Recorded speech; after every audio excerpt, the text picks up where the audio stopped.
Hello.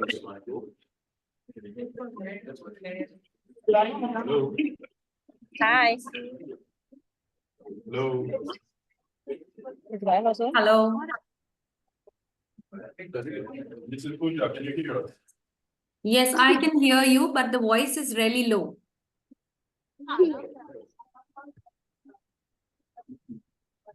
Hello. Hello. Yes. We can hear you now. Okay, we're just testing the equipment. Ready?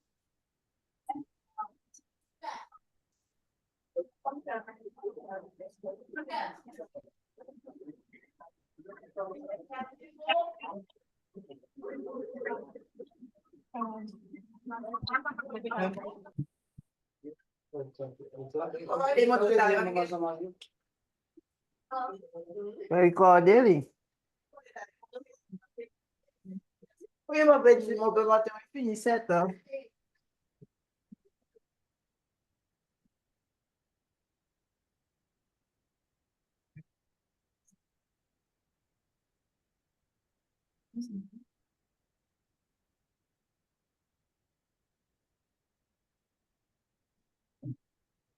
Switch to the voice. Mais velho, tá conseguindo.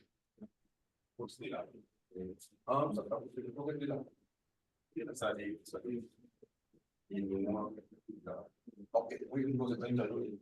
Okay.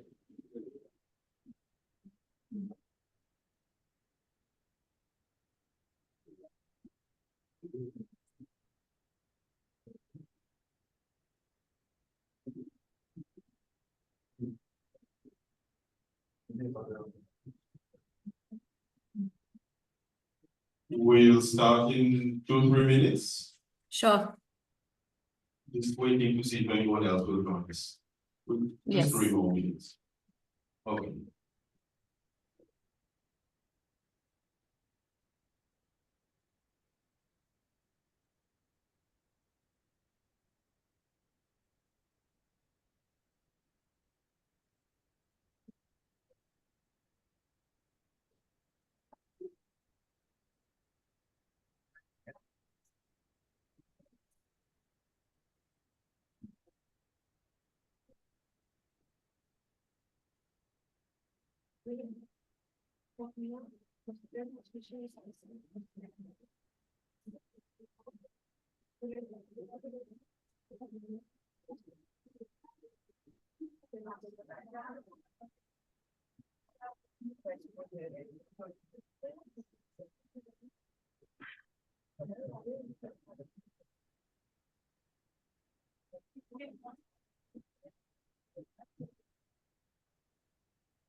Okay, I think we shall start, and if anyone else joins us, then we can just take it from there.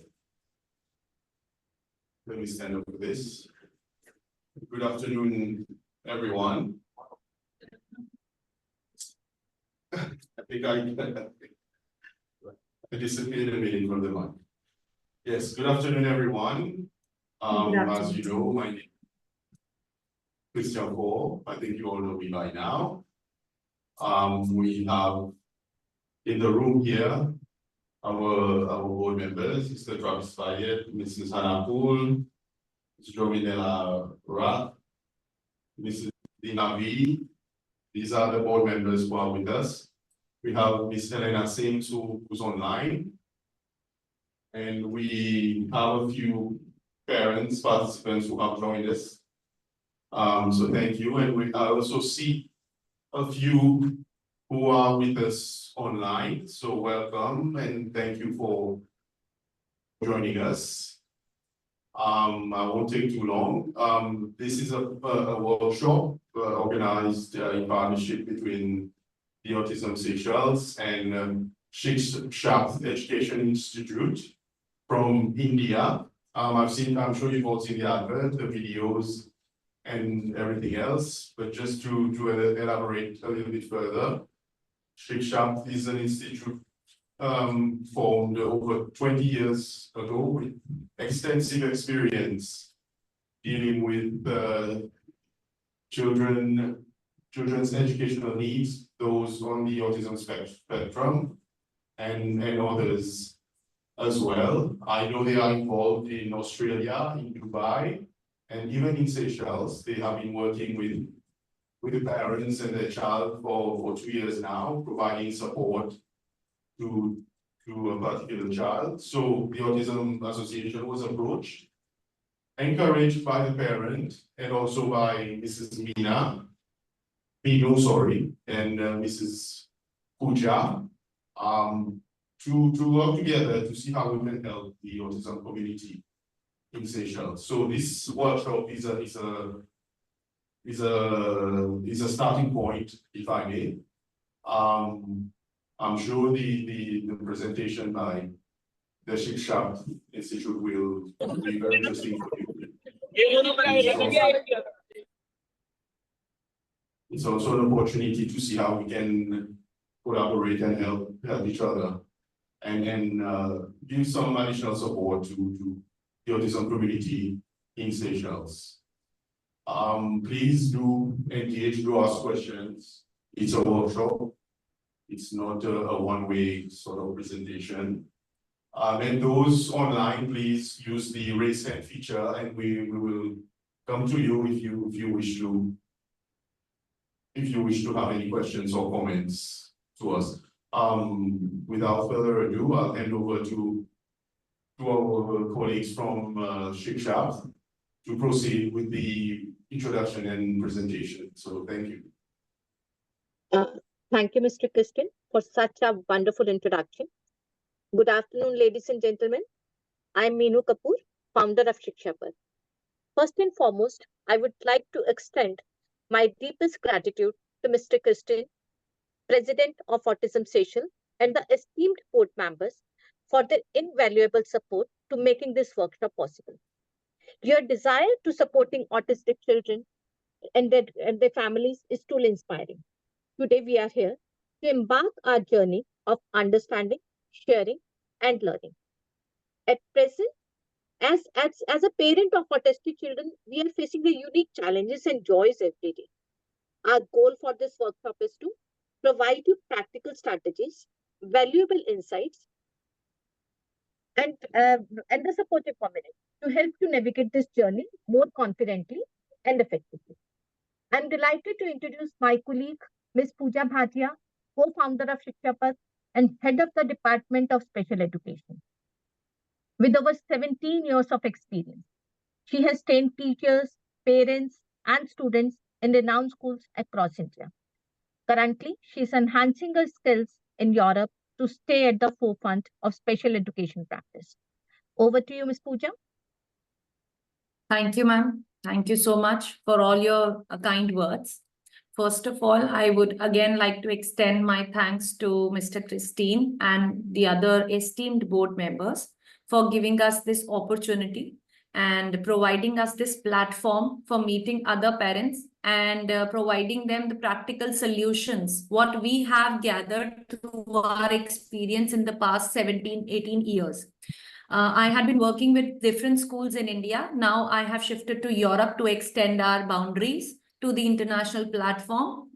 Here we are also learning some international practices to understand children from varied backgrounds and the cultures. So now I have been into a situation wherein I know if the practices are valuable for all countries and cultures, because we have been working with 10 different countries in past 7 years. We have been doing it. Today, we are going to talk about a few matters which are related to the parents having children with autism.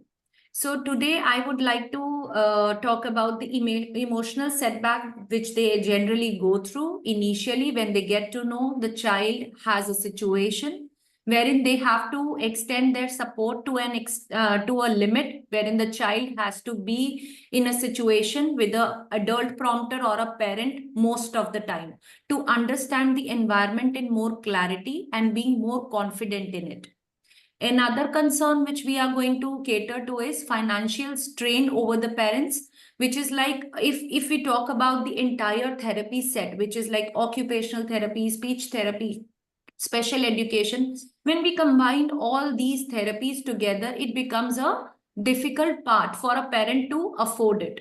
So how we can compile it to a system wherein it is easy to manage, what all practices a parent can do at home to make it more possible for the child to learn things without having expensive therapies altogether. Another, we are also going to talk about that how to create a structured environment. You might have heard this term that for a child with autism, we need to structure the environment. What exactly means and what structure you can create at your own place to make it more comfortable for your child.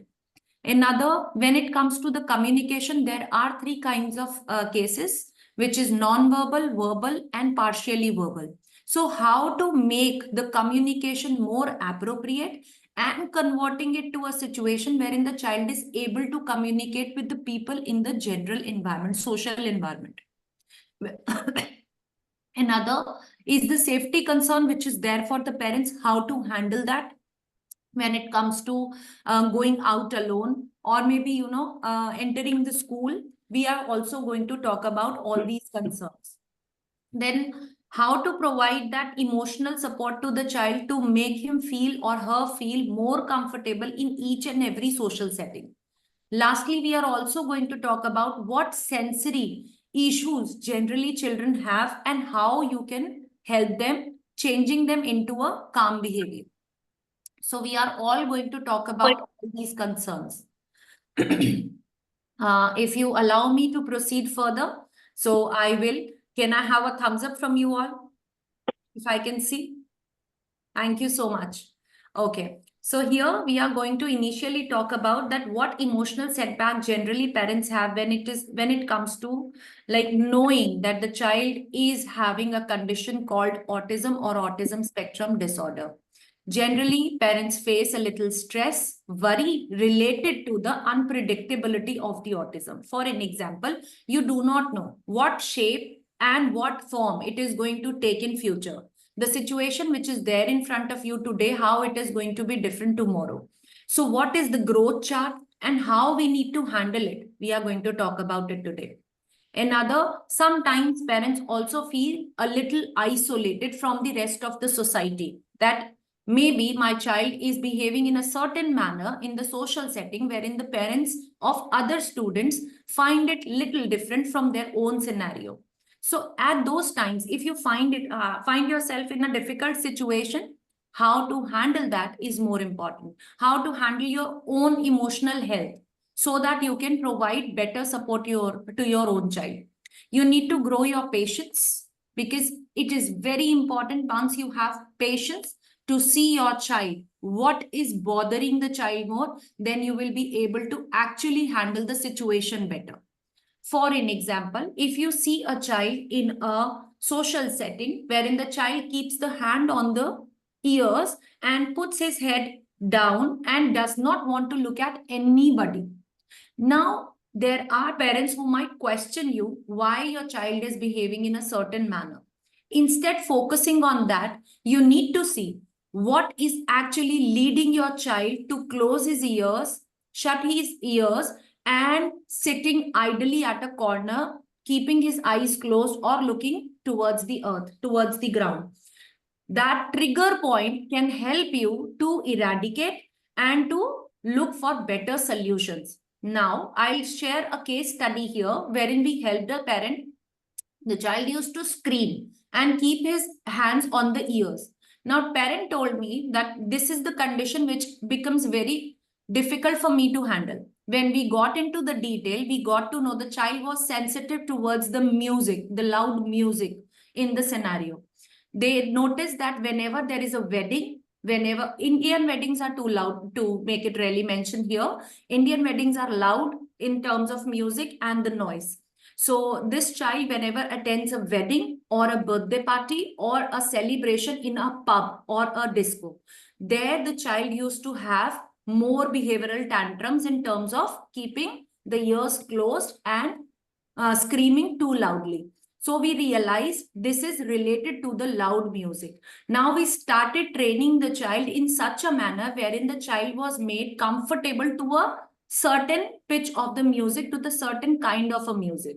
We started with the silent room, wherein the child used to have calming music. Gradually, we turned it into a poppy music, and gradually we made him realize, okay, all kind of musics are there in the environment.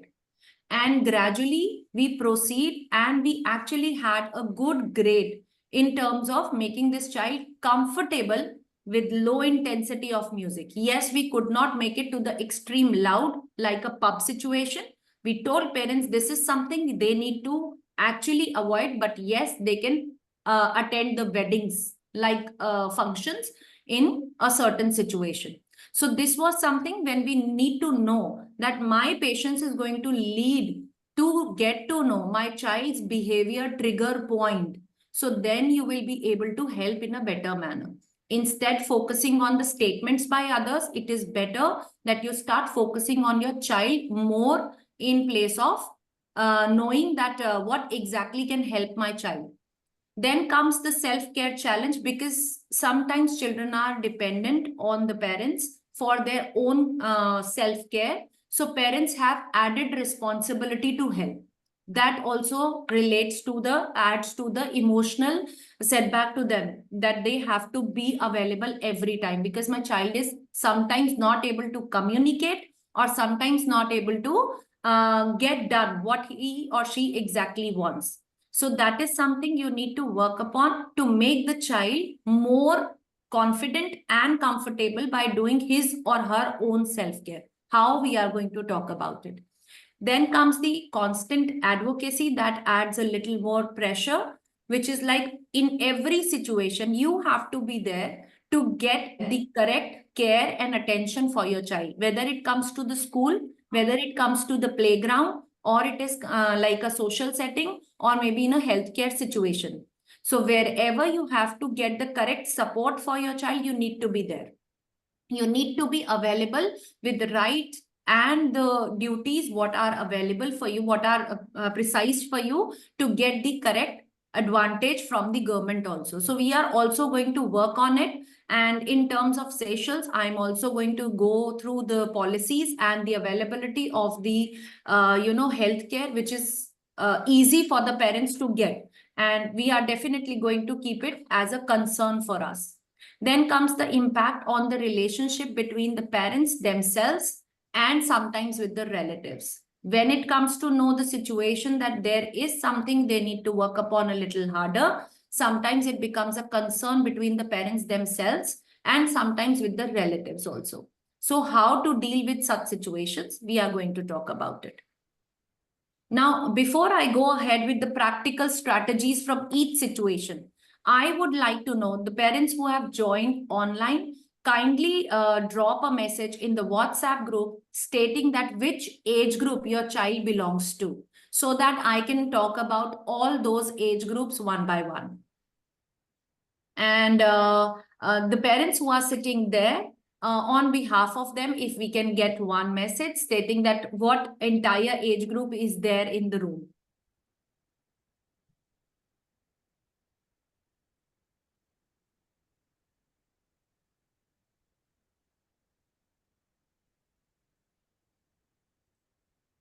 Okay, 6 years, 15 years.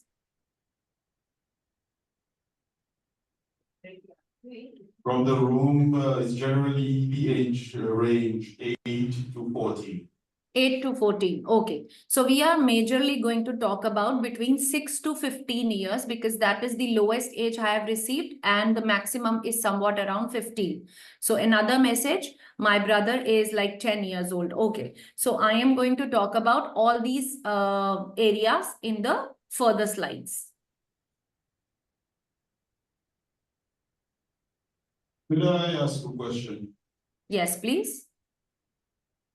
Well, two questions actually. Mm-hmm. Firstly, how do we interact? Can we interrupt or we wait for your presentation to finish and then we can ask questions? That's the first. So in the end of the session, we have kept a Q&A session, but if in case you feel like the question is more relevant here, you can always interrupt. Okay. Well, I had a question on the previous slide. Yes, please. If you could. The one about constant advocacy of therapy, support services, LJ. Perhaps what is your experience in India regarding the authorities sort of acceptance for the advocacy? I can tell you this is a challenge from our side here. So when it comes to India, there's a huge acceptance of all kind of difficulties. The entire educational setup is reformed in past 10 years, wherein all therapists are available in the school setting itself. It is mandatory from the guideline in the guidelines that school should have minimum 2 special educators.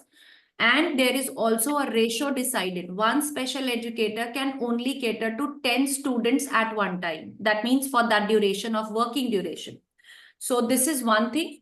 And if the ratio goes above 15, the school has to hire more and more number of special educators in the ratio of 1:10. Another most important change in India was that there it is proposed a therapy center in each school. Government schools have already, the public schools which are there in the India already have a therapy center and a resource center in their schools, but the private schools are still working on it.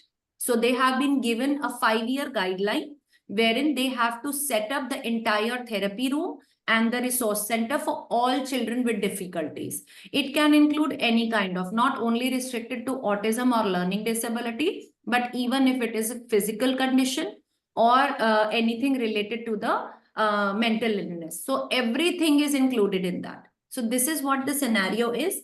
And in terms of education, if I come on to that, we have child-centered structure of education. We do not force them to follow the curriculum of the classroom.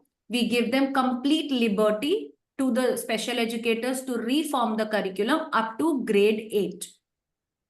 When it comes to grade 9, if the child has capacity to go ahead, then they have to face the standard examination pattern with many relaxations provided by the government, which are like maybe having a scribe to write the entire paper if the child, for an example, has autism, unable to write due to less of focus. So the child is given a scribe to write the paper. That is the help of another person to write in place of the person himself. Second, adult prompter can also be a parent of the child who can read the question on behalf of the child so that the child feels comfortable while attempting a paper. Another, if just to name, there is something like adult prompter from the outside, wherein the child will get an opportunity to sit with a special educator in the school, wherein this person will explain the entire question so that the answer can be driven out from the child. So there are many such relaxations provided by the government, like adding 1 hour to the regular time of examination. We have 3-hour examination pattern for from grade 9 onwards. So in that, they will get 4 hours to attempt the entire paper. And there is relaxation related to the spellings, if it is the case of learning disability, the structure of sentences, and the way of presentation. If it is little hayway, that is also being dealt really carefully by the paper, by the examiners who are going to check this paper. So there are many relaxations. If you require, we can send you a copy from the CBSE, wherein all disability have a complete chart, what all relaxations will be provided from grade 9 onwards for the further education. Thank you. I don't know if anyone else has any question at this point. Okay. All right. So Thank you. So let's go ahead with the strategies, what I have figured out for this session. There are many more. It is not the end, but I thought these are minimum things we really need to talk about. So when it comes to the verbal stimming, because this is one thing we were actually catering to. One of the parent is already, from Seychelles. We were actually working on this in past few days. The child used to make a humming sound during, the course of action, like studying or doing something with the concentration. We realized that humming was only coming when the child has to concentrate more. Sometimes parents do not understand when humming is happening. So humming is a situation when children do it to hear their sound back, to cancel all the noises from the outside. So this could be a situation. Second could be this humming helps them to concentrate on the task better. Third could be it is a auditory sensory pleasure, that child is having something from their own ear to hear. Fourth could be it can be oral, sensory pleasure, that the child makes it because he wants to have some oral stimulation. So what is the actual reason? We need to figure it out with the help of the parents, and then we can help in that each individual case. But here what I'm talking about is it was more on concentration part. He was making this humming sound whenever he was asked to concentrate on some task. So here we actually changed the sensory input. We asked the parents to use clay instead. He was given the clay in the left palm to squeeze it throughout the session. And along with that, he was writing with his right hand. Now the child was getting that sensory pleasure from the kinesthetic, touch sense. So he was not making the humming sound to concentrate on the task. And it worked really, really well. I don't know if she is there. The parent whom Mr. Christine also talked about in the initial of this workshop.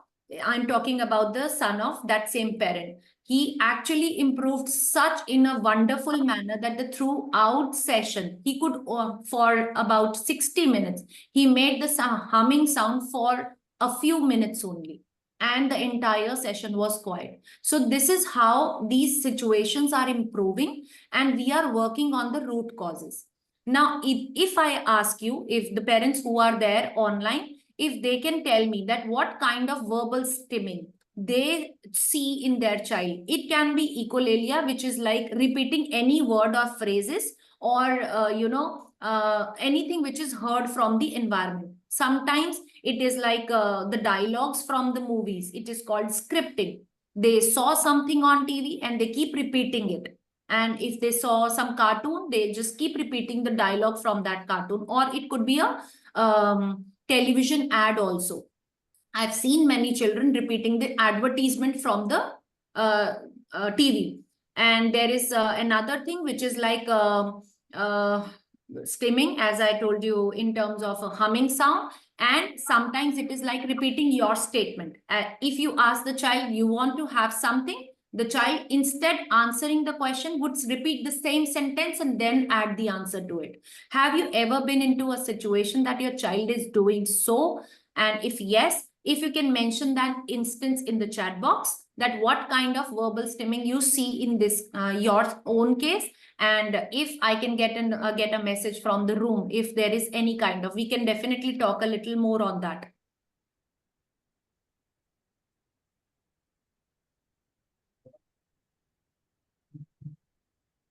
Good afternoon.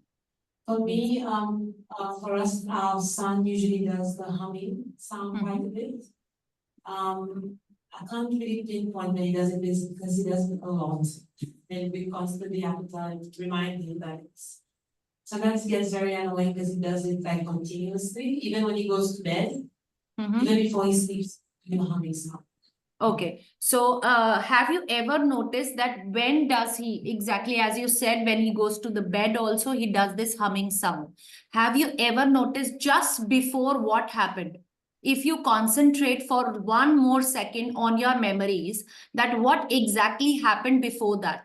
Is it something when you instruct the child for something and then the child starts humming? For an example, it's time to go to the bed. Let's go and sleep. Does the humming starts just after that? Because this is something I have been into a situation helping a parent. Whenever they instruct the child to do something, the child does this humming to process that information, what is being told. So if you just concentrate on your memories and check if it is happening in the same manner.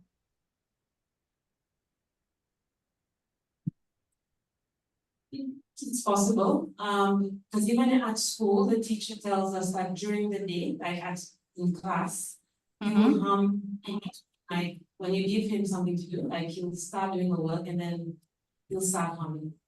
Okay.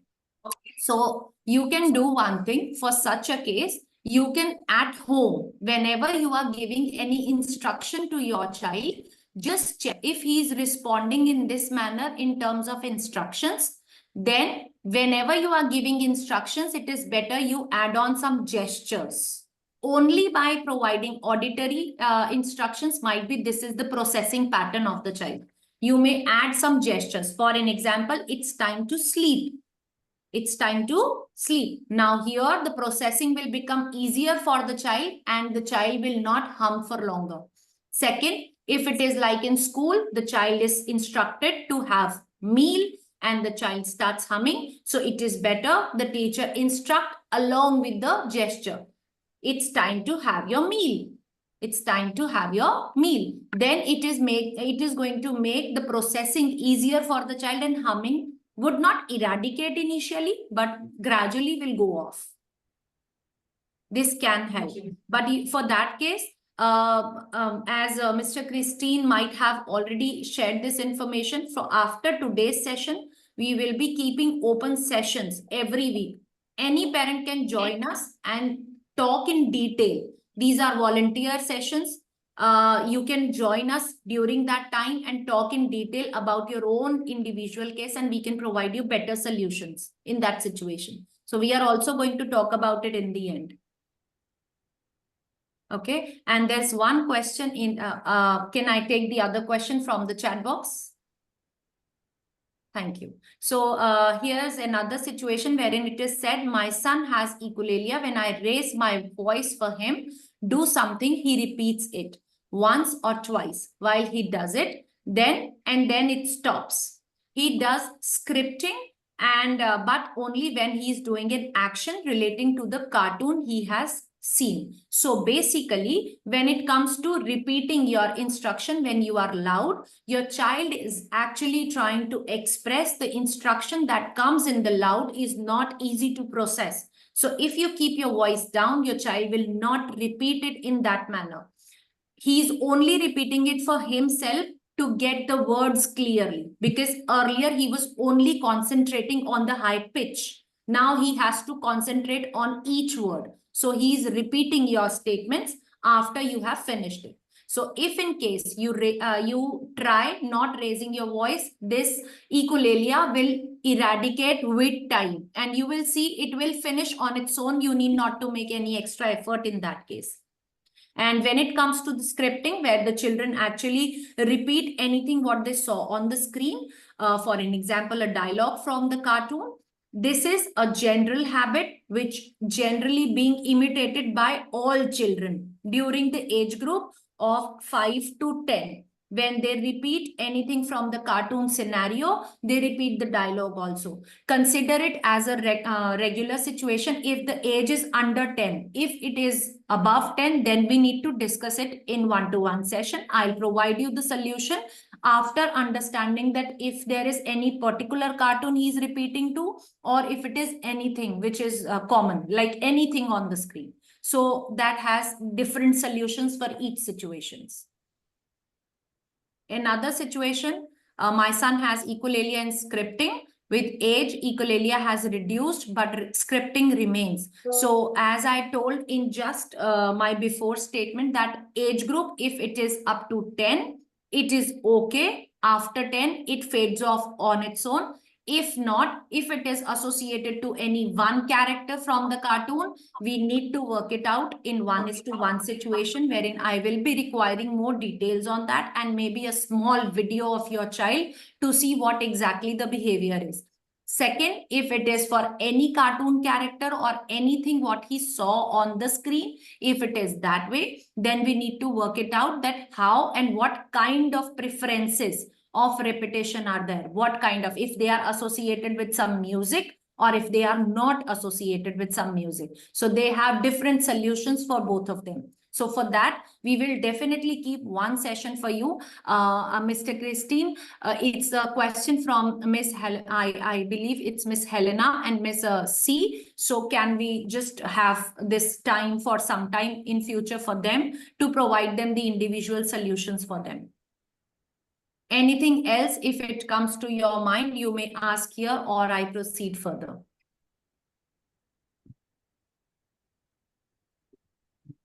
May I proceed? Okay. Please proceed. Thank you. Now comes the communication challenges. As I told you earlier, there are 3 situations in autism. First condition is completely non-verbal. Second is partially verbal. And third is complete communication in a robotic form or a regular form. It can be anything. When it comes to the complete no communication, non-communicative child, we have to start with PECs. These are available on Amazon. And if not in your country, then they can be made also. For an example, an adult prompter, behave in a certain manner. For an example, time to study. If the mother herself holds a book and get a picture click, get it printed and laminated. Consider it for study time, written over it, study time. And then show it to your child, the child will start taking it as a part of communication. So whenever the child has to communicate the same to you, so the child can show you that card. Same manner, if I ask you, we started this therapy in our school, wherein the children were given different PEC cards for drinking water, for going to the washroom, for having meal, going to the playground and coming back to the classroom. So these 5 cards were introduced initially. For water, we printed their own water bottle on a paper and we got it laminated and we gave it to them for drinking water. Exactly for the lunch and for the washroom, we clicked the picture of the toilets available, made in the school itself, and we asked them to print them and get it laminated. Exactly for the school playground and coming back to the classroom. So these 5 PEC cards were used initially with the non-communicable children, wherein they could not express their feelings. Gradually, these children themselves used to get up, used to pick the correct communication card to showcase that what they are feeling. If they had to go to the washroom, they could not express verbally. They used to show that PEC card to the teacher and they used to go to the washroom with the helper. So this is how we initiate communication at home also. When it comes, I have noticed there are children who generally pull their parent with their, attire or something, maybe hold their hand, bring them back to the kitchen and point towards the glass or the water. So to express that they want water. Instead, this practice, if you just print some cards and start communicating with those cards, it is going to build better communication. And your child will get into a habit of carrying those cards with himself or herself and start communicating with the society using those cards. So it is going to be an independent communication instead being dependent on you. And at times, the child might not see the water available, might start crying, might start showing tantrum because he could not communicate well. So here, those all social behaviors will eliminate on their own. Without knowing, he is actually able to communicate with the parent well. So he is not showing any tantrum in that situation. But it is only good for the children with non-verbal or partial verbal. It is not meant for the children with communication who have already developed. If any one of you from the room or anybody who has joined us online has a child who has non-verbal communication, kindly put it in the chat box so that and along with the age group so that we can little touch upon that. Another thing is alternative communication devices, which are very well used in Indian school system. These are advanced devices wherein the child has the pictures itself inbuilt and he has been trained for showing the correct picture to the teacher and it speaks itself. So for partial communication, we can use this electronic device which has clues which child can use to communicate with the society. So if you have such devices available there, it is good. If not, then we can always see if we can get them provided to you in such a manner wherein language, if it is not a barrier, because in Indian schools, we are either using for the native language or English only. These are the two languages we are actually having them. But in other languages, I have no clue if they are available internationally, but I need to work it out if it is so. Then comes the visual schedule. It is a situation. If your child is at home under the age of 5, you are preparing your child for school schedule. It is better you print a schedule with the pictures. For an example, in the morning, a morning routine like exercise or massage or something like that, you print a picture of that. Then put the time on the top of it. After that, you put a picture of breakfast or whatever you want to add on, or bathing or freshing, whatever comes to your mind as a routine for first 5 hours of the day. So you just put the pictures along with the timings and start following that entire flow, and make sure whatever you are doing, you are showing that picture before. For an example, if child is going to take a bath, there's a picture of bath on that schedule printed. So you touch that picture, bathing time, and then take the child for the bath. Same if it is eating time at home, it's a time of breakfast. You take the child to the schedule and tell the child it's breakfast time. It's breakfast time. So now take your child to the breakfast table. Now what happens? The child will understand that there is a particular schedule that I have to follow during these hours. Now this will prepare your child to follow a routine at school, which is a problem for a parent that my child does not sit in the classroom. And when the child enters the school, make sure he is comfortable with the school environment. Second, he knows all the rooms and the teachers before he starts school. Second, he is aware of the routine and you start following at home at least 1 week prior to the school. Third, he's aware where the washrooms are, where the ground is, where the necessary things like water faucet and all, wherever they are available in the school. So you need to make your child more comfortable with the environment before start sending him to the school or her to the school. So this is one thing which works as the visual schedule. And there's a question in the chat box. My son is non-verbal. We use this technique. It was helpful. He's now verbal. So you have already seen this thing here in the chat box that it is If you are not using it, it is proven technique and it has helped parents in your own society. So that means there are no chances of failure and every parent get benefited from them. Second, my son is nonverbal, age is 8. Well, as I mentioned, he has echolalia, he repeats but does not communicate his needs. So ma'am, I would mention that you please start doing the communication through PEC cards. You will see a tremendous change in your child. If you require any help that how to start with, we can definitely have a one-to-one session next week or the other week with you. In that, we can in detail mention that from which PEC card, which activity you need to start with the PEC cards. So initially we start with very fundamental things so the child gets accommodated to them. And as soon as the child gets accommodated to the PEC card system, we add a little more variety to it so that child starts communicating in a better manner. So however he understands, when I speak to him, when I say bath time, he goes to the bathroom, breakfast time. So that means your child is already taking verbal communication, but it is one-sided. You are instructing and he is taking. But when he has to communicate, he has to show you the picture that this is what I need, instead of dragging you towards that pain area or that final area.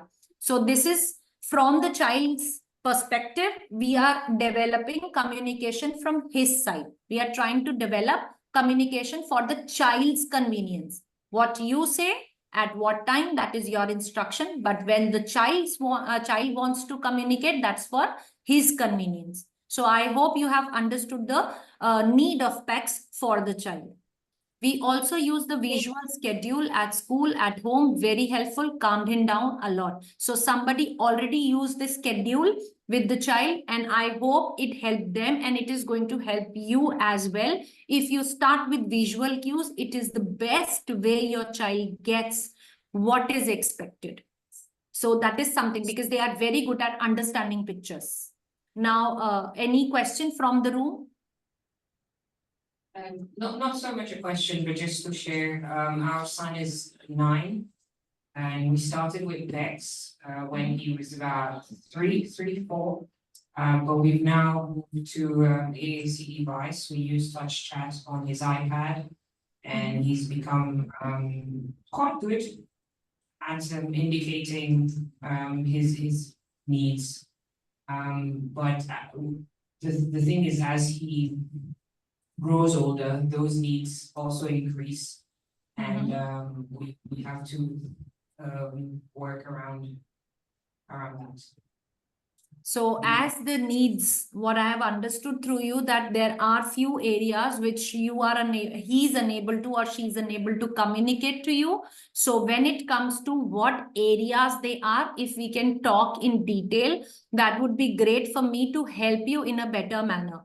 So if in case you get some time to connect with us later, I would definitely appreciate your time and would be able to give you better solutions in terms of how to make your child able to understand how to communicate those particular needs. Because at times, for an example, if it is a need of, getting something or eating something, that's a usual need, every child has it, so can show a PEC card. But when it comes to a personal need, it is different for each child. So that ways, I would be more comfortable talking to you in person, online, and wherein we can discuss in detail whatever their needs are and how we can help them.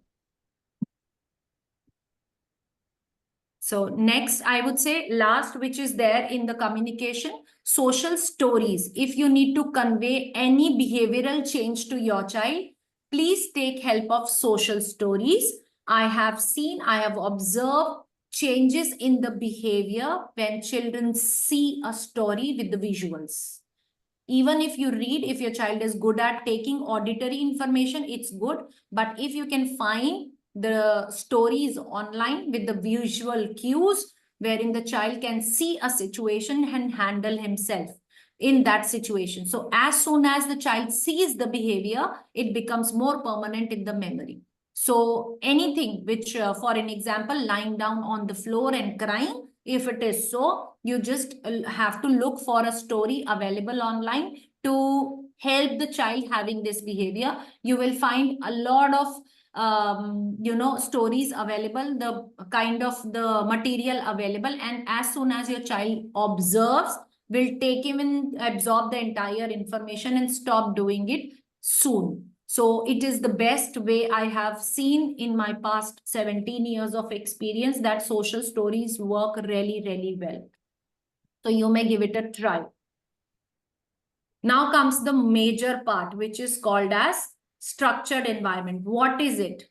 People do talk about it that the child, if there is a child at home who has ASD, needs to have a structured environment. It is as simple as the term that the child needs to know the environment before he is into it. For an example, I said for the school, if your child is soon going to start for the school, take her or him to the school before the school starts, at least 3 days prior. If you can also show the classroom, if you can introduce her or him with the class teacher, show the washroom and the faucet for the water, show the ground, show the staircase. So this is what you are doing. You are accommodating your child with the new environment. This is one thing. This is called introducing the new environment. When it comes to the home, what is structured environment is, first, the child should have a fixed routine to follow. As you have also observed, your child is not very good at different changes in a day. They have difficulty accommodating the changes if they are happening every day. So they show more tantrums. If you observe, if you do not have a routine, your child will throw more tantrums in comparison to the parents who have routine to follow with their child. This is the time you have to wake up. This is the time you have to have your bath. This is the time you have to have your breakfast, and so on and forth. So if you have a fixed routine, your child will show less tantrums. If you have a changing routine, more of tantrums, more of difficulties. Second, most importantly, if you have a space in your house that can be turned into a quiet space. Quiet space is basically designated for a purpose to calm down the child. If you have not created it at your home, I would suggest to look for some space which is small, not required to be too big. If you have a spare room, even if your child's room can also be turned into a quiet space, how I'll tell you. The entire room, if can be divided, a separate section wherein you just put the curtain and make it as a square, okay? And put a mat on that section and tell your child, here nobody is going to enter and bother you. If the curtains are dropped and the child is inside, that means he or she needs quiet time. Or if the child is having difficulty in any situation, can definitely run into that quiet space. It is going to help your child to remain quiet and calm during the situation of difficulty or unpleasant situation. Here your child will learn to face the situation and make himself away from the situation, instead showing tantrums in the same environment for longer. So this trains your child that peace is there with us. We need to find our space. That's an action you taught, but your child will get trained with this training. So when it comes to the quiet space, there should not be any sensory input. No rattles, no toys, no sound making things, no lightings, nothing. Just a plain space with a mat on the floor and the curtains dropped. And it is a complete quiet area for the child. Third, what is more important is any visual support if you can provide to your child, that if your child is not very good at following instructions, so you can paste visual cues somewhere in your house. I have seen children in my past wherein they were not able to take in information through auditory. We had to use this visual support, but in most of the cases, children are very much comfortable with their home environment. If not, then only it is to be used. Otherwise, most of the 98% of cases are comfortable at their home and they do not require any visual support. But if this is the case, we need to connect and provide clear instruction is something like we pretend that we are clear enough when we are giving instructions, but when it comes to the autism, it has to be consistent also. For an example, give me a bottle. If this is my statement, I would request you to repeat the same phrase whenever you require your child to follow. Later, when your child gets accommodated to give me the bottle, then add a new word or two new words to the statement. Do not change the statement every time you are instructing because it adds anxiety to the behavior and it adds more cases of failure because the child does not get the structure. Structure can proceededly, gradually can be changed, but initially it needs to be consistent. For an example, as I said, time to bath, time to breakfast, time to go to bed. So what am I doing? I am instructing the child to be careful of time. And for that time, I can definitely have a digital watch to see that this is the time and it is associated with this activity. So then it comes to the interest and strength. You need to see what is your child's best learning way. For an example, takes the better auditory instructions, takes the better auditory and visual together, takes the better in hands-on activities. For an example, if you want to tell your child this is a smooth surface, this is a rough surface, if your child is comfortable watching a video and telling you, that's one way of learning. If your child needs the tactile sense, the touch sense for that, what is smooth, what is rough, so you provide it to your child. Whatever the strength of your child, that can help in building the structure. And that can also help in building the entire routine of your child and the entire learning process. You need to be aware that what are the strengths your child actually has and what kind of interests are already inbuilt in your child. That can be used to provide better education and better therapies to your child. So as if I told you, I saw the case wherein the humming was happening, but I knew the child was really good at tactile. So I replaced it with clay. But in some other cases, I might not ask the parent to use the clay. I would rather say something else. I would rather say to play some calming music at the back end because the child is getting it through auditory sense. That is the pleasure what he is getting from it. So that is more important. So whatever your child's interests are very much important to tame his behavior in future. If any questions from your end, please from the room, I can get it here. And if anybody wants to put it in the chat box, I would be happy to answer. Or I'll proceed.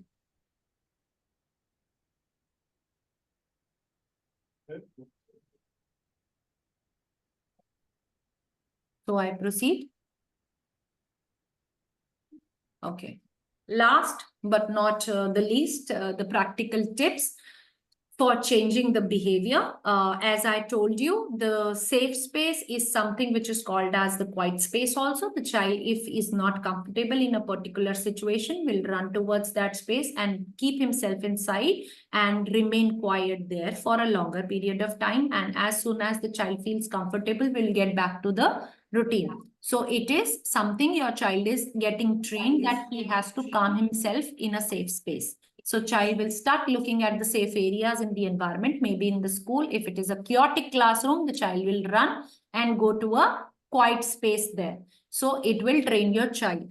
Second, when it comes to the triggers, we need to identify, as we have already spoke about, if the humming is happening, what just happened before that. If it is something like a non-verbal communication, how in which situations they are. So the trigger points needs to be very much clear for the person who's providing you the solutions. Do not try and hit on different nails. It is going to lead more difficulty for your child because the child is not comfortable with the trial methods. They need solutions which are appropriate for them and easy for them to accommodate because they are not happy accommodating changes every day. That's one key you need to, you must have been keeping it with you since the day of the birth, that they are not comfortable with the routine changes at all.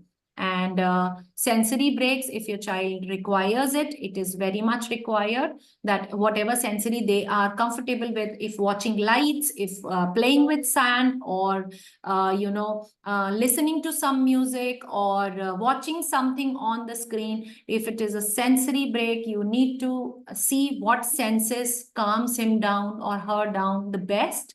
So wherever your child's room is, convert it to a room for the sensory input so that the child gets a sensory break. You can have some different colored lights. You can have some different textures on the wall, or you can have some calming music there in the room, or you can have it with a different kind of feel, like a slimy feel or a completely dry feel. So these are some things what you can provide in the room itself.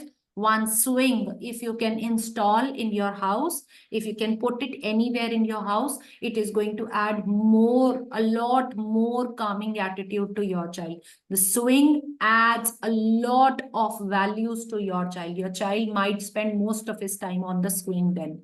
So that will remain, because the sense of moving forward and coming backward gives them more pleasure.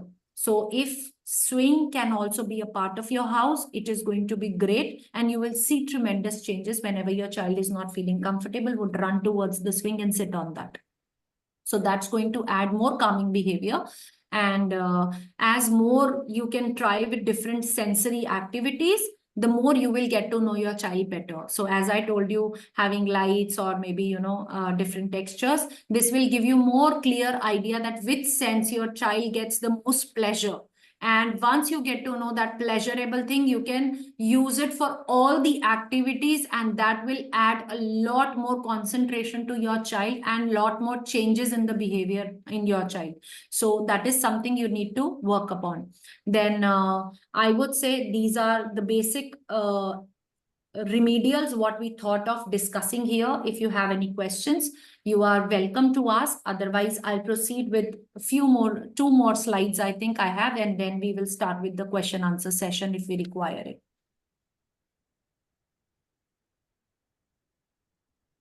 Anybody online, if you want to post your question online, you have the chat box there.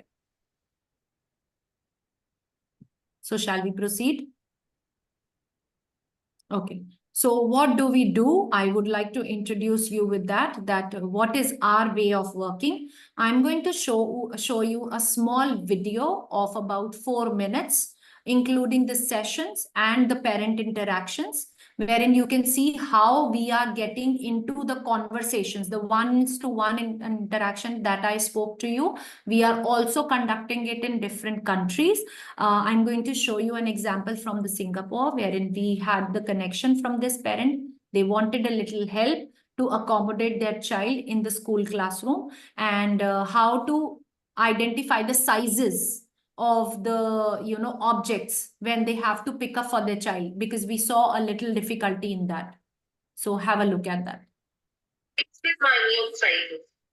Okay, whether it comes to, he was trying, but what happens if he is trying and the result is not coming?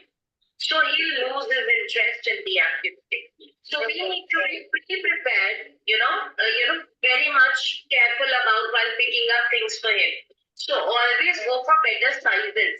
Whenever it is for Amir, don't pick up things with minute sizes.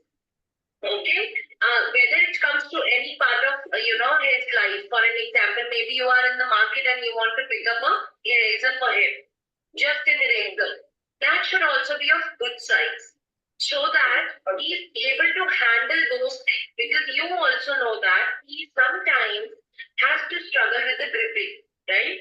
he sometimes doesn't take things that easily, what are much easier for you and me. So here we were actually addressing a matter of having agitation while using small sized objects. It was observed that the child gets more agitated if he is expected to use anything which is not of appropriate size to have a perfect grip. So gripping was the matter which was adding a lot more difficulties in the academics. But parent never knew that. So he used to tear the papers, he used to tear the notebooks, he used to tear the books, whatever there in front of him. So we realized, okay, we have to cater to this particular situation. So this is how we actually found out that it was only the size of the objects, because the pencil was too thin for him that he couldn't grip it. So we asked for a broader pencil. We asked them to get broader sized erasers so that the child can easily handle them to have a better impression on the paper. So he needs to understand that bigger sizes. Another. Now I This would is- like to show you a little. This is another workshop we had held in Seychelles itself for the therapists and the educators who are already working there, but required proper training because they were into regular schools. Some of the experience, some of the meetings with the children, and what we are also working. I'm sorry, Things with minute sizes. Okay. Not only the mathematical concept numbers, but in fact he has unique understanding of calendar. Even if you tell him any date of any past year or maybe the forthcoming year, he will tell you the day of that particular day in just not even a click of a finger. In fact, just a blink of an eye. So parent never knew that this is this condition, but gradually got to know about it when we had some sessions with the child. So that is how we observe and we start using those skills in the classrooms. We start associating these skills of this letter. Now here we are teaching the blending to, to start formal reading. Before that, it is just an example that how the sounds are being said by the child. It is again a child with autism who was attending this session. Sound of this letter. Sound. Sound. R makes sound.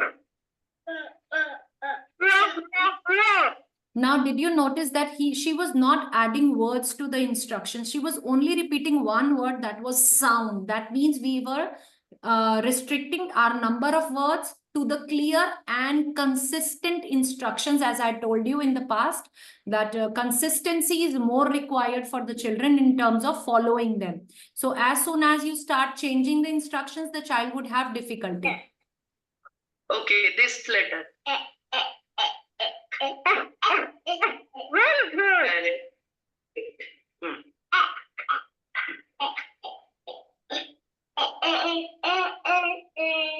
Okay, this one. How does this letter?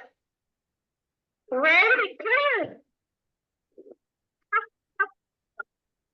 Okay. Is a pen. Yes or no? Yes. Show me the color. Wonderful. So here we are again taking a session with the parent. We make sure that whatever sessions are happening, they are always happening in the presence of an adult prompter or a parent. Reason being, we are actually working on training and strengthening the capacities of the parents. You heard in both the sessions wherein the children were involved that there was somebody sitting besides the child. So why do we do it and why do we conduct them online? The reason being, parent needs to understand what instructions, how they need to be provided and how to get to the right result. And what is the way of, appreciating the effort of the child. As soon as the child gets the appreciation, they feel a lot more comfort in that. Now, the child you just saw at the end, that was the session wherein this child, enjoys a lot the visual cues on the screen. If it is like a thumbs up on the screen, or if it is like hearts on the screen, he feels so good. In my yesterday's session only, he liked the kisses emoji a lot. So every time whenever he was doing something, I was just playing the kissing emoji on the screen, and he was too happy with that he was doing every next step really, really well. So we were trying to make the parent more comfortable in terms of getting better facilitator every time. Now this session is open for all question and answers. If you have any queries, please post it here, or you just can ask here itself.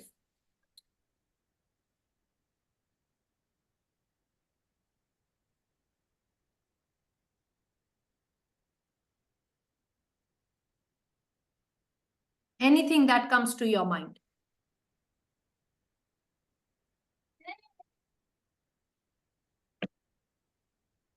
Okay, I got something in the chat box. Like I have mentioned, my son is nonverbal. Lately, I have been dealing with an issue since he began attending school for his career.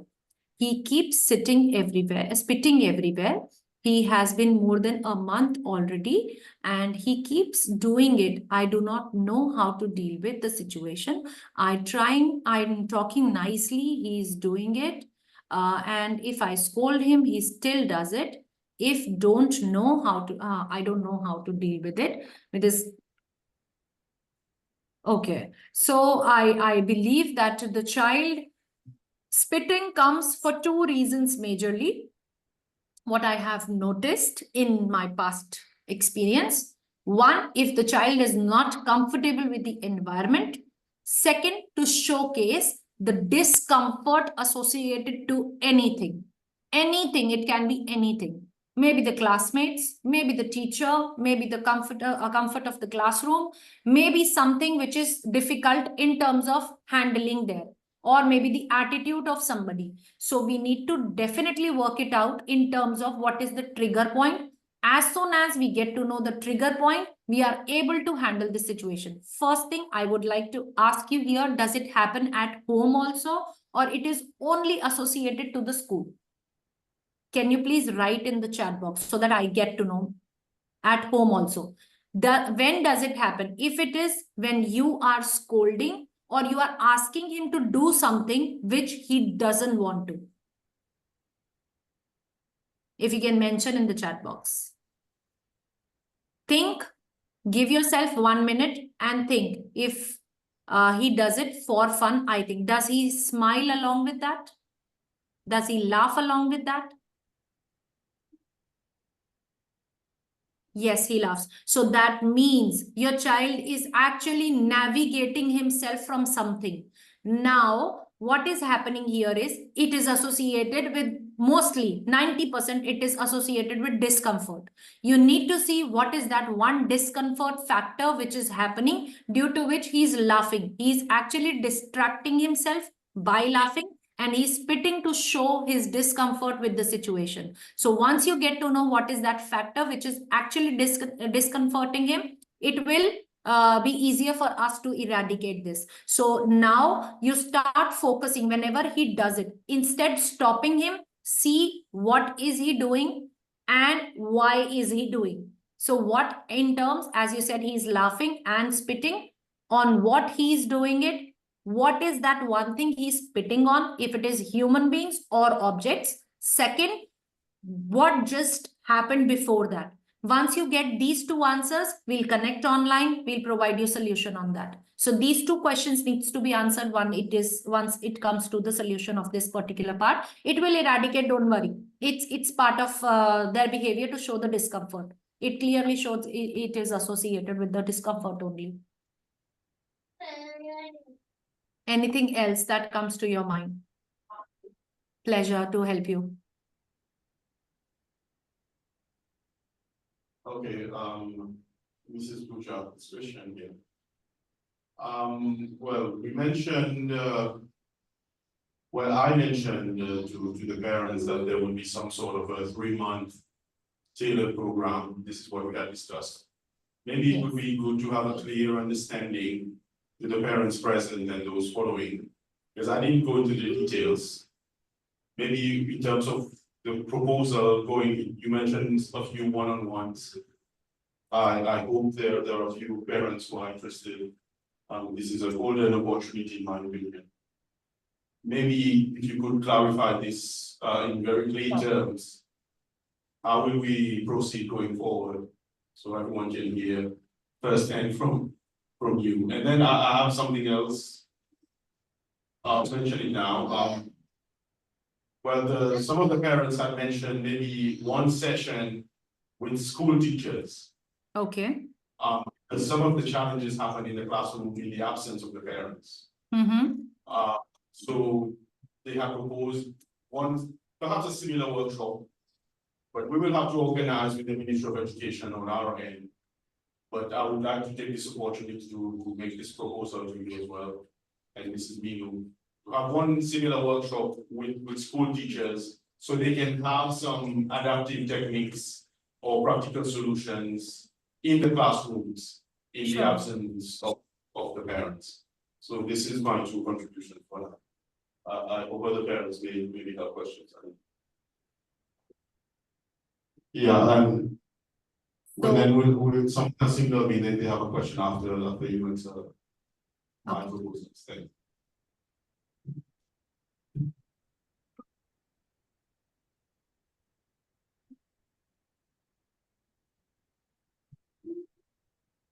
Hi, good afternoon. My question actually, I wanted some guidance on is with regards to my son. He used to, when he was non-verbal, he used to bump his head. So these were one of the green flags that we identified that his behavior was not consistent to his age or his development. So he used to bump his head whenever he was upset. We kind of identified it was or when he was asked to do something. Can I interrupt in between? There's a little network issue from my end. Can you give me 1 second to connect with other Wi-Fi because your voice is coming in the parts and bits. Can you allow me 1 minute? Thank you.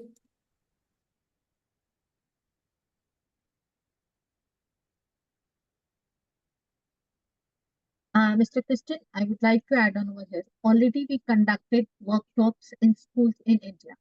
We trained teachers how to deal with these kids in schools also. So definitely we'll proceed for this also. Yes, I am connected to the other internet. I hope I will get your voice clearly now. I'm really sorry for that. Can you please repeat the question again? All right. Ms. Pooja? Okay, so Yes, ma'am. Ma'am, I have already told Mr. Christian Okay. that we conducted the sessions in India for the teachers. Okay. I'm really sorry I could not get you properly. Reason being the internet. I just connected with the other one. So I'm really sorry for that. So here, if there are any other questions from your end, would be great. Otherwise, as Mr. Christine wanted me to go ahead with the further plan, I'll discuss on that.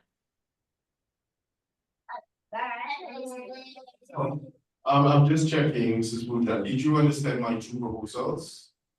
Yes. So this is what I really wanted to answer upon. So first concern, as you mentioned about the teachers, we are happy, we are willing to help the school teachers if in case you arrange a session, and we are going to give the entire training to the teachers as well. We don't mind it at all. Second, as you have asked about the one-to-one interactions, we are going to keep one session every week. We are going to define the day and time on the email, wherein we will be opening that session every time during that slot. We will be available online. Any parent can join us. If we get to know prior, we'll make sure that all your queries are answered well in time. If we get the queries before the session, it is going to be much helpful for us. If not, then also we will be there. We are going to cater as much as we can. And it is not mandatory for us to cater to, all the parents in one session. it is for us would be exclusively for each parent every time, so that it is going to be more fruitful instead. So we'll definitely send you the link for that meeting, and we'll send you the day and time, fixed day and time. Anyone from your knowledge, or even if you spread this word in the society, anybody can join in with your reference that this is what the information they received through you. So we'll cater to all those parents. Secondly, we are going to provide these solutions voluntarily, and this is our program, social community program, which we have to serve. We are committed to serve every year for such programs. So there are no costs included, and nothing is to be charged from our end.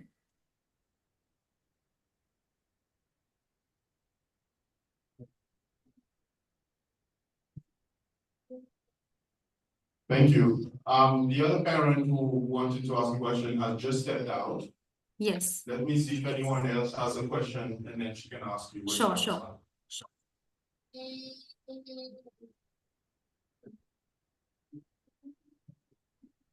Yeah, I don't know if other people experience the same thing. I've noticed that my son's behavior tends to change as he gets older. For example, there's a humming that I talked about previously, but we noticed that because he's very good at maths, and we've noticed when he's in his downtime, he will just draw numbers in the air, and we try to make sense. It's like, just like, you know, I just be sitting down doing nothing, and he's just drawing numbers with his hands. And before we just thought he was doing like a gesture, and then we started observing him, and I told my husband, I think he's actually drawing a number in the air. And then one day I asked him, I'm like, so are you drawing some numbers in the air? And I asked him, what's happening inside your brain? And he's like, I only see numbers going around everywhere. And he just, if it's normal or if it's. I get your concern. So to answer this thing, if you can just do a little what I want you to do, if on a wall you can paste the plastic paper, there is a plastic roll that is available online. If you just spread it onto the wall entirely, keep some markers there around those plastic area, and ask him whenever he feels like drawing in the air, it is better he draws on the on that area, because pasting the entire whiteboard on the entire wall, it is going to be difficult, it is going to be expensive as well. So the minimum what you can do is the entire wall has to be covered with a plastic roll, plastic paper, and ask your child to draw on that.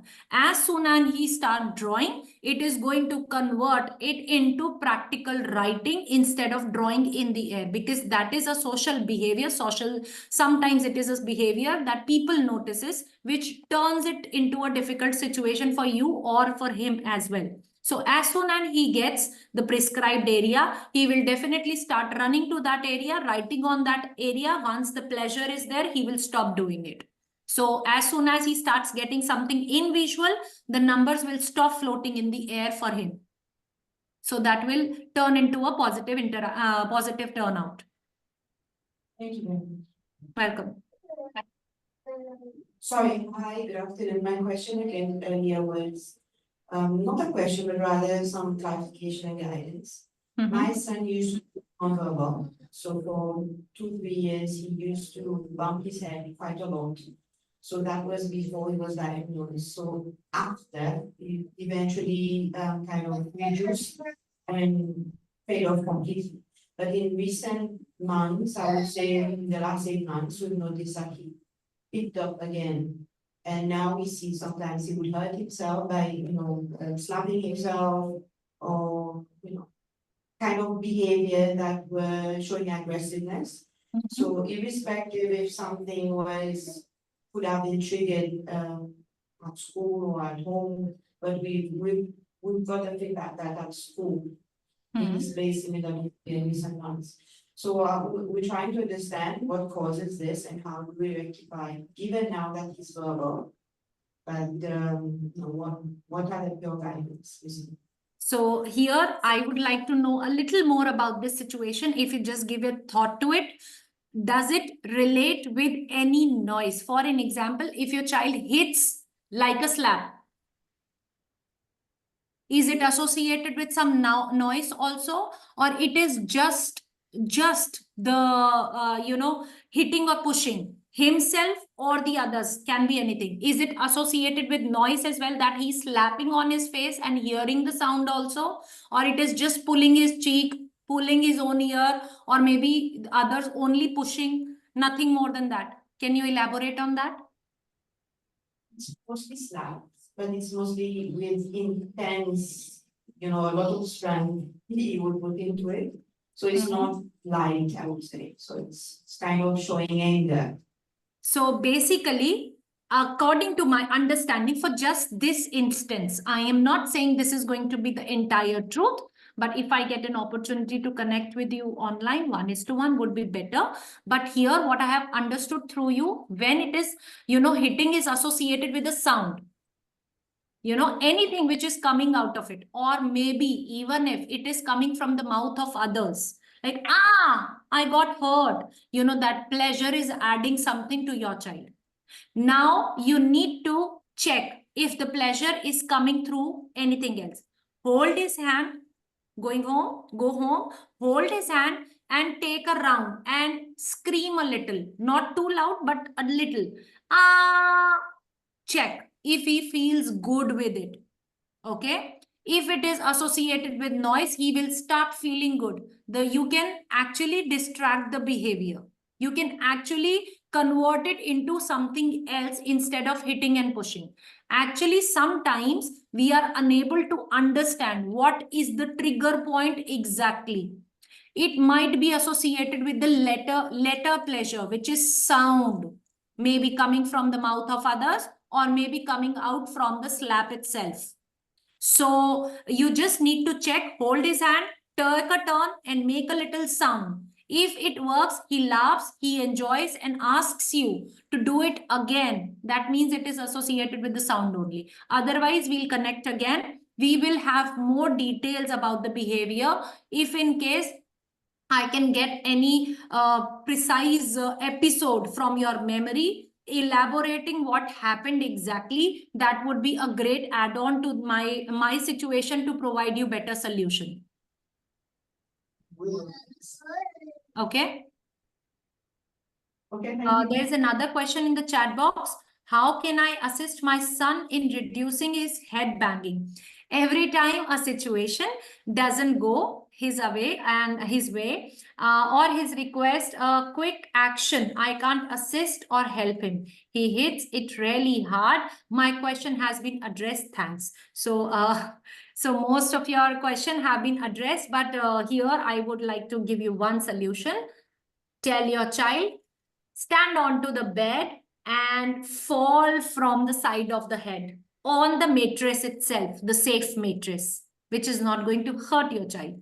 So it is going to be much easier for your child to understand this situation. Head banging can be easily controlled. If your child stands on the bed, falls directly on it from the side of his own head, it will reduce the head banging. Automatically, you will not have to work really hard. Whenever he has to bang, he'll run towards the bed and fall himself on the bed. Like, sometimes on the TV, the queens cry that way. They just go and fall on the bed and start crying. So that action needs to be repeated. It will help in head banging. So no crying, but only falling on the bed. Okay, thank you so much. Anything else? Maybe some practical tips for toilet training for an older child. He's 9. Tried everything the books tell us to do. We've tried text, we've tried visual schedules, we've tried social stories. I don't know, everything I think we can think of. So any tips? I would request you, madam, there are some personal questions associated to this training, which I would refrain myself asking in public here. I would personally request you to please connect us online, wherein I can ask those questions more comfortably, and maybe that is going to be a comfortable situation for you also to answer them. So I'm really, really sorry, not catering it to here, but I hope you can understand my concern. Okay, understood. Thank you. Okay, thank you so much.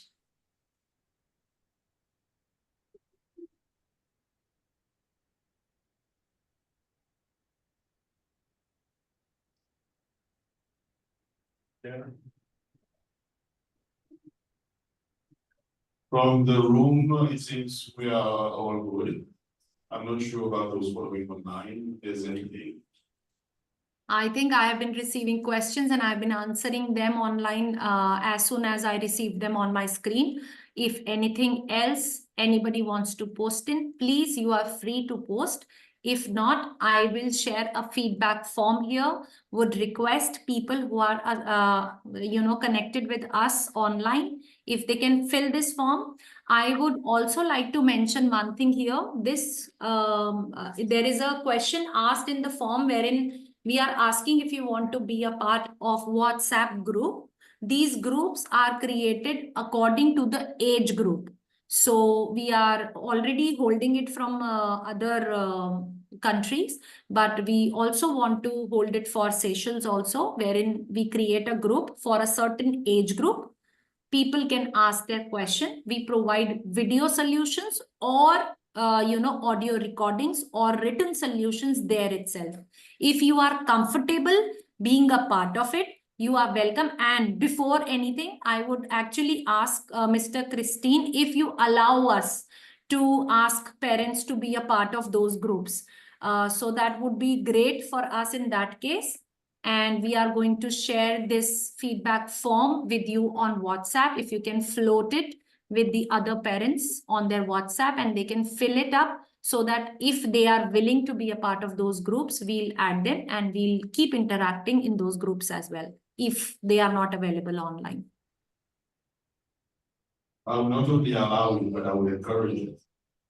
Sorry, I didn't get you. I'm really, really sorry. I said I would not only allow it, but I would encourage it. Oh, thank you so much. Thank you so much.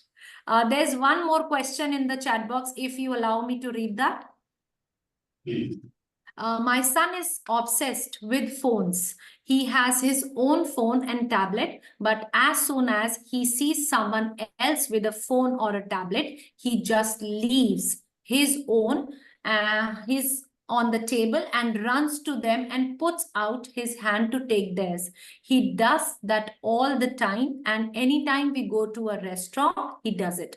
Any ways to stop it and this obsession?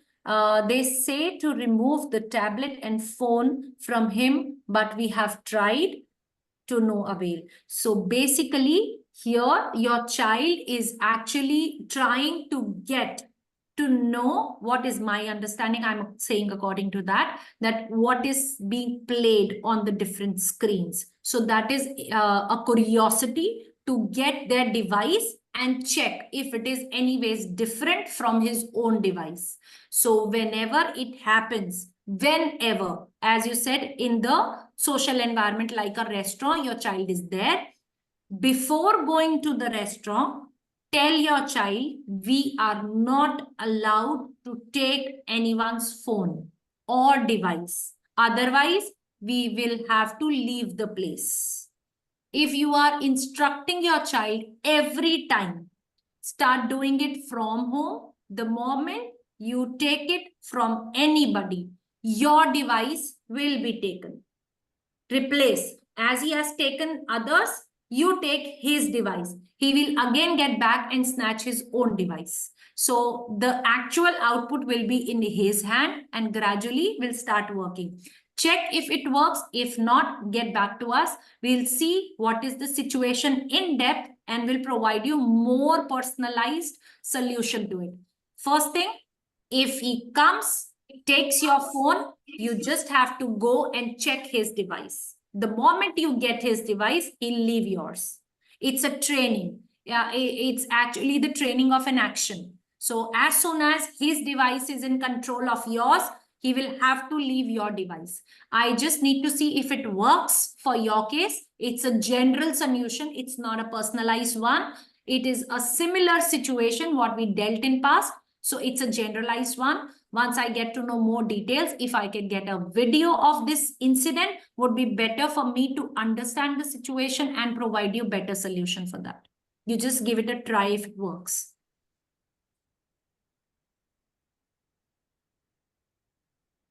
Okay, so I got one statement. He's 8 and non-verbal, but I will try with the instructing. Check if it works. Sir, we have already shared on your WhatsApp the feedback form. We would be happy if you can share it with the parents in the room and they can fill it so that we get to know if they like the workshop, if they found it anyways, fruitful for them to spare a lot of time with us and being connected throughout. I would like to extend my sincere gratitude from the side of Shikshapat for giving us this wonderful opportunity. And I would like to thank each parent for listening so calmly and patiently throughout. I don't know whether I was able to help you much or not, but I think it was a great association with you people. It's a wonderful time I had with you. Thank you so much once again.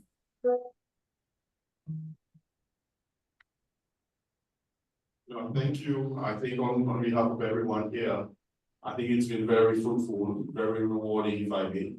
As I said, this is to kickstart something to move forward, and I hope everyone thought it was very beneficial at the beginning. I had wished we had more parents too, because we did get some very practical, useful tips that could help to make a difference in their lives at home. As I said, we'll look at maybe providing these tips to teachers so they can also help in the class. But what we can do at home I think will go a long way. Now I think we need to coordinate how to go about with the one-on-ones and WhatsApp, set up the WhatsApp groups, but that we can do between Shikshap and the association, and then we communicate to the parents on how to proceed. But I think it's the beginning of a beautiful relationship. So let me thank Mrs. Minu and yourself, Mrs. Puja, for this wonderful presentation. Thank you so much. Thank you. Thank you. So there's a request from someone to share this presentation. We are happy to share. We'll send it on email. You may share it with the parents who attended the workshop. If in case they require any other information, we are happy to help. Thank you. Actually, I will share it in the WhatsApp group. Sure. With all parents that we have, then we'll see who are also interested. There's one more question in the chat box. If you allow me 1 second to read it aloud. No, that's why we're here. So my son always hits himself every time he's upset with something or when being disciplined or when I say no to something. So you already have answer in the question itself. Your child is not actually being more comfortable with the statement of no. For an example, I would wish everybody to practice one exercise with me. If you are all in, I'll proceed. One small exercise. Yes. Okay, so all of you listen to me very carefully. Everyone, please listen carefully. Do not think about an elephant. What did you just do? Not only thinking, but you actually visualize the elephant itself. Our brain is not trained for the word no. The moment you add no, don't do it. It will lead to doing it. So, madam, answer for you, Miss Louisa Bibi, no needs to be eradicated. It needs to be reformed. The statement needs to be reformed. We will help you if you connect with us online.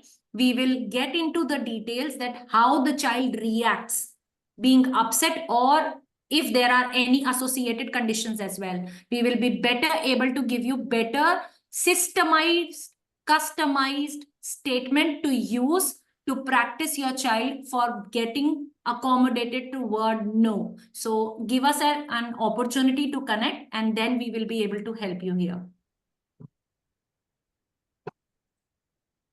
So I think all questions are over. Thank you so much once again. We'll send you the presentation and we'll soon connect and work on it. Thank you, everyone. Thank you so much. Thank you. So if you allow me, can I discontinue this session, or you want us to be online for a little longer? I think it's okay to continue. I think we are good from this side. Okay, so I'll stop recording this session now, and I will continue to give yourself space for your own inbound discussions, and we will take a leave from here. Thank you so much once again, everyone, for this wonderful opportunity. Anything from your side, Meenu ma'am? No, thank you so much. Thank you, everyone. And thank you, Oh. Pooja, for such a wonderful presentation. Thank you so much. Okay, bye-bye. Have a nice day, everyone.